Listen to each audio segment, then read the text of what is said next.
Polonius has a favorite child, and spoiler alert, it's not Ophelia. In the play Hamlet, Polonius, a nobleman of the court, has two children, a son, Laertes, and a daughter, Ophelia. Towards the beginning of the play, we see two short scenes where the context is essentially the same. One where Polonius is giving fatherly advice to Laertes, and another where he's giving fatherly advice to Ophelia.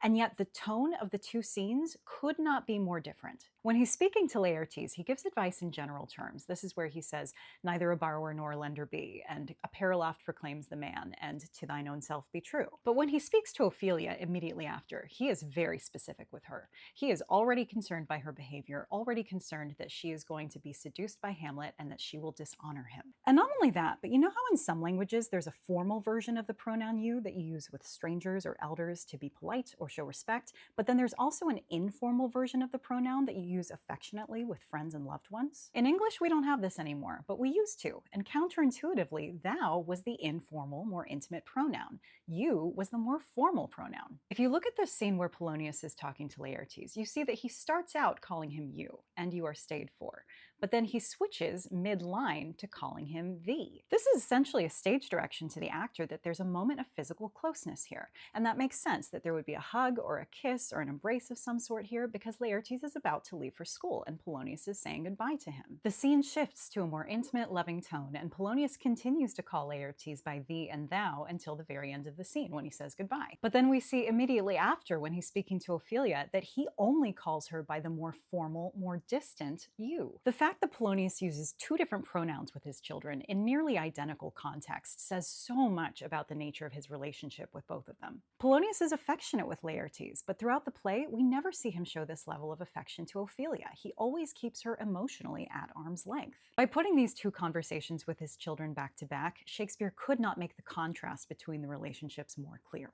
But it's not just here. Polonius says that Laertes has wrung his slow leave from him in going back to school. Essentially that Polonius didn't want Laertes to go back to school because he was going to miss him too much. But when Ophelia comes running to her father, clearly upset over a strange encounter with Hamlet, he does nothing to comfort her, instead focusing solely on Hamlet. And when he uses Ophelia as a pawn to spy on Hamlet, even after hearing Hamlet slut-shame her and tell her that he never loved her, all Polonius says to her is, "You need not tell us what Lord Hamlet said, we heard it all." It's an incredibly upsetting scene, and once again, he does nothing to comfort her. The event that seems to push Ophelia over the edge into madness is when Hamlet kills her father. And I think Shakespeare understood that sometimes the more devastating loss is not the loss of a parent who you had a beautiful, loving relationship with, but the loss of a parent who you had a complicated relationship with, because you realize that you will never receive the love and approval that you always sought from them. But what do you think of their relationship? Let me know in the comments.